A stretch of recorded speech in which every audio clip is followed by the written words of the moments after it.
The unemployment rate has fallen to 4.2% for July. Well, there's much to be optimistic about this week, actually, when it comes to the economy, real wages growth, a third interest rate cut. And we know more recently that inflation looks like it's under control, although we should always be cautious about these things.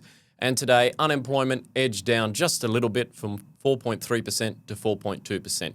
So it looks like, in many ways, the economy is in a sweet spot. The latest jobs data comes after a result in June that was a little bit soft, and I wouldn't say it had anybody hitting the panic button, but it certainly had economists putting some heat on the Reserve Bank to say, now is the time to cut rates. These numbers do tend to move up and down and around a little bit. So I think it won't throw the Reserve Bank off from their strategy, which is basically cautious interest rates falling slowly through this year. And I think the big takeaway from this week is what Michelle Bullock said after the decision on Tuesday, which was that she basically said that the RBA's economic forecasts, their calculations for the year ahead, were based on probably having a couple more interest rate cuts, or at least one more interest rate cut over the next 6 months. So that suggests to you that absent any sort of negative surprises, probably the Reserve Bank will be looking to cut interest rates again in November or December.